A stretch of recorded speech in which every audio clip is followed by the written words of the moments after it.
우리 때나 지금이나 저축만으로는 노후 자금 마련 힘듭니다. 자식들 보면 마음이 아파요. 우리 부부 노후 자금보다 자식들 도와주기 급급합니다. 이 말 정말 많은 부모님들이 가슴속에 담고 계신 이야기죠. 우리 세대가 살아온 길이 그렇습니다. 젊을 때는 내 몸 하나 부지런히 굴려서 집 한 채 마련하고 애들 교육시키느라 허리띠 졸라매고 살았죠. 이제야 조금 숨 돌릴 나이가 되었나 싶었는데 막상 노후 준비를 돌아보면 이거 밖에 없나 하는 허전함이 밀려옵니다. 그런데 더 가슴이 아픈 건 자식들 사정이 우리 때보다 낫질 않다는 거예요.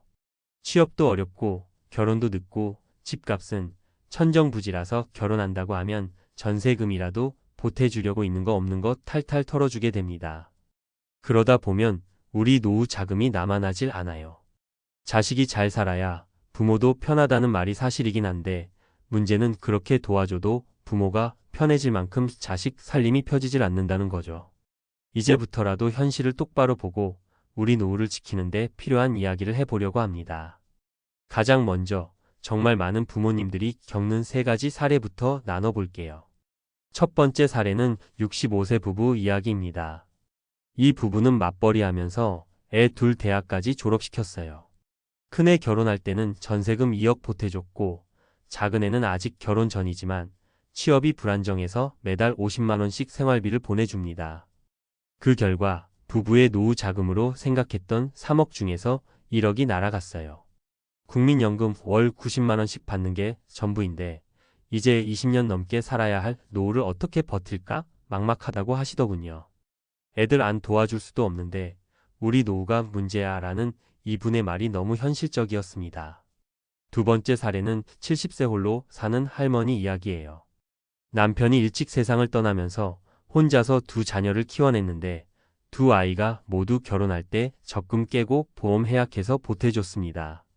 애들이 잘 살면 내가 편할 줄 알았는데 그런데 2 집 모두 대출이 많아서 도와달라는 연락이 끊이질 않아요.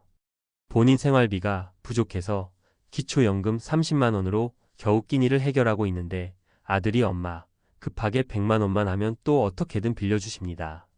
그 마음을 모를 수 없으니 더 안타까운 거죠. 세 번째는 58세 남성 사례입니다.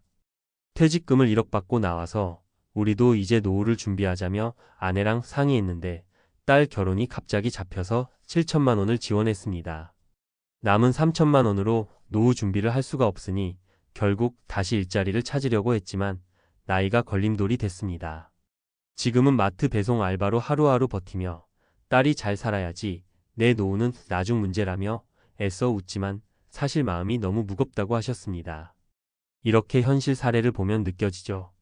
내 노후 자금보다 자식들 먼저라는 마음은 너무나 자연스러운 부모 마음이에요.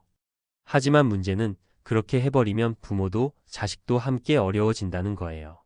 자식이 부모한테 손 벌리면 처음에는 미안해하다가도 나중에는 당연해질 수도 있습니다.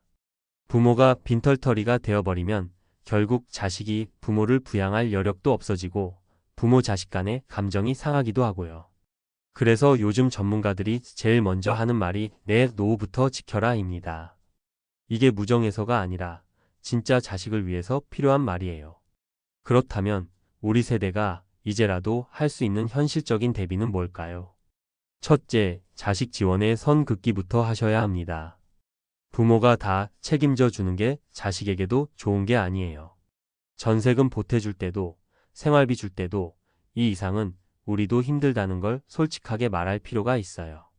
돈 이야기가 불편하지만 그래도 해야 할 얘기입니다. 둘째, 국민연금과 공적연금은 무조건 끝까지 가져가야 합니다. 우리 세대에게 이만큼 확실한 연금은 없어요. 일부는 국민연금 고갈된다고 불안해하지만 고갈된다고 해서 돈이 안 나오는 게 아니에요. 정부가 책임을 지는 제도라서 일정 수준 이상은 계속 나옵니다. 보험료 내기 부담스럽더라도 정말로 노후를 생각한다면 끝까지 유지하세요. 실제로 국민연금 덕에 기초생계가 유지되는 분들이 많습니다. 셋째, 노후 자산을 분산하고 유동성도 생각해야 합니다. 집이 있으니 괜찮다고 생각하시는데 막상 돈이 급할 땐 집이 현금이 되어주지 않아요. 영목이지 주택연금 같은 제도를 검토해 보세요. 또 적은 돈이라도 금융자산으로 나눠서 관리하면서 꼭 필요한 현금 흐름을 확보해 두세요. 넷째, 건강관리를 노후 준비의 핵심으로 생각하세요. 돈이 있어도 몸이 병들면 무용지물이잖아요. 식단, 운동, 정기검진은 정말 투자라고 생각하시고 챙기셔야 합니다. 노인 빈곤의 가장 큰 원인이 의료비 부담이라는 사실도 꼭 기억해 두세요. 마지막으로 마음의 준비도 필요합니다. 자식이 힘들어 보이면 도와주고 싶죠. 하지만 내 노후가 먼저여야 자식도 장기적으로는 마음이 편해집니다. 우리 세대가 자식한테 주는 최고의 선물은 우리가 자립하는 모습입니다. 나이 들어 자식에게 부담되지 않는 삶이야말로 자식에게 주는 가장 큰 효도라는 거죠. 이제는 우리도 솔직해져야 할 때입니다. 우리도 힘들고 우리도 준비해야 할 시간이 얼마 남지 않았습니다. 자식도 이해합니다. 부모가 자신을 위해 쓰는 게 맞다고 말하는 자식도 많아요. 마지막으로 드리고 싶은 말은 이겁니다. 노후 준비는 언제 할까가 아니라 지금 당장 해야 한다는 거예요. 자식들 걱정도 당연히 되지만 내 노후가 흔들리면 자식도 결국 힘들어집니다. 이 글을 보시는 분들 모두 오늘부터라도 내 노후를 지키는데 마음을 조금이라도 더 써보셨으면 좋겠습니다. 자식 사랑이 깊은 부모 마음, 거기에 내 노후를 지키는 지혜까지 더하면 우리도 자식도 조금은 더 편안해질 수 있을 겁니다.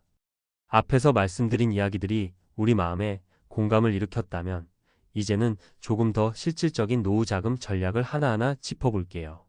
부모 세대가 자식 지원에 너무 많은 재정을 쓰다 보면 막상 본인들의 노후는 위험해지는 경우가 정말 많아요. 그래서 전문가들은 몇 가지 구체적인 실천 방안을 권합니다. 첫 번째로 자식 지원 한도를 반드시 정해두는 겁니다. 이게 마음이 참 어려운 일인데 실제로 도와주다 부모도 파산 위기에 몰리는 집안이 적지 않아요. 부모가 가진 자산 규모와 소득을 따져서 이 정도까지만 도와주자는 선을 꼭 그어야 합니다. 예를 들어 노후에 20년을 살아야 한다면 적어도 생활비로 월 200만 원씩 쓴다고 가정할 때 연간 2,400만 원, 20년이면 4억 8천만 원이 필요합니다. 그러니 내 자산에서 5억 원은 절대 건드리지 않을 노후 필수 자금으로 남겨야 하고 그 외 금액에서만 자식 지원을 하시는 게 맞습니다. 실제 상담 사례를 보면 자녀 결혼 창업주택 지원에 퇴직금과 예적금을 다 써버리고 70세부터 기초연금만으로 사시는 분들이 많습니다. 그런 분들은 내가 노후 자금에 선을 긋지 못한 게 평생 후회된다고 하세요. 두 번째, 연금 수령 전략을 다시 한번 점검하세요. 국민연금 수령 시기를 최대한 늦춰서 월 수령액을 늘리는 방법도 있습니다. 예를 들어 국민연금은 만 65세부터 수령이 가능한데 1년씩 늦추면 연 7.2%씩 더 받을 수 있어요. 최대 5년 늦추면 36% 정도 월 수령액이 늘어나죠. 연금이 평생 나오니 수명이 길어질수록 더 유리합니다. 반대로 자식에게 돈을 빌려주느라 연금 보험료를 해지하거나 수령 시기를 앞당기는 건 득보다 실이 훨씬 큽니다. 혹시라도 이런 결정을 고민 중이시라면 반드시 국민연금공단이나 금융 전문가 상담을 받아보세요. 세 번째, 부동산 자산의 유동화 전략을 검토해 보세요. 우리나라 부모님들은 집 한 채에 재산이 몰려있는 경우가 많아요. 그런데 집만 가지고 계시면 매달 들어오는 돈은 없고 생활비는 계속 필요하잖아요. 이때 활용할 수 있는 게 주택연금이에요.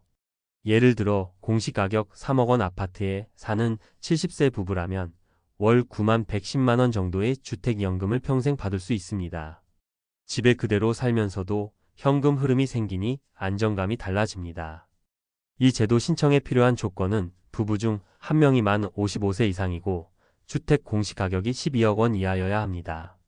주의할 점은 주택연금을 한번 신청하면 중간에 쉽게 해지할 수 없으니 신중히 고민하시고 자녀와 충분히 대화를 나누세요. 네 번째, 금융상품도 노후 중심으로 재편하세요. 은퇴 전에는 수익률이 높은 투자성 상품을 선호하셨을 수 있지만 은퇴 후에는 절대적으로 현금 흐름이 중요합니다. 예금, MMF, 즉시연금, 채권형 펀드처럼 매달 일정 수익이 나오는 안전자산을 중심으로 포트폴리오를 재구성하는 게 좋아요. 특히 요즘처럼 금리가 오를 때는 예금 금리도 오르니 적절히 분산해서 리스크를 줄이세요. 예를 들어 1억 원을 연 4% 확정 금리에 넣으면 연 400만 원, 월 33만 원 정도의 현금 흐름이 나옵니다. 이런 식으로 적어도 생활비 일부는 금융 자산에서 나오게 만드는 게 중요합니다. 다섯 번째, 자식 지원이 불가피할 때 차용증을 쓰는 것도 방법입니다. 부모 자식 간 돈거래에서 문서 작성이 어색할 수 있지만 자식도 책임감을 가지게 되고 부모도 혹시라도 상속증여 문제에서 법적으로 보호받을 수 있어요. 실제 상담 사례에서 부모님이 5천만 원 보태주셨는데 나중에 형제가 상속 분쟁을 벌이더라 하는 일이 적지 않습니다. 우린 그런 일 없을 거야 생각하기 쉽지만 실제로 벌어집니다. 꼭 차용증, 증여계약서 등을 간단히라도 작성해 두세요. 마지막으로 건강보험 실손보험 치매보험을 반드시 챙기세요. 노후의 가장 큰 지출이 예상치 못한 의료비입니다. 65세 이상이 되면 평균적으로 1년에 의료비가 300만 원 이상 든다는 통계가 있습니다. 만약 큰 병이 생기면 이 비용은 수천만 원으로 뛰어요. 그래서 60대 이전에 실손의료보험을 꼭 유지하시고 치매간병보험도 한번 검토해 보시는 게 좋아요. 보험료 부담이 된다면 보장 범위를 조정해서라도 최소한의 보장을 유지하세요. 이것만으로도 의료비 충격을 상당히 줄일 수 있습니다. 자식에게 잘해주고 싶은 부모 마음은 너무나 당연한 거예요.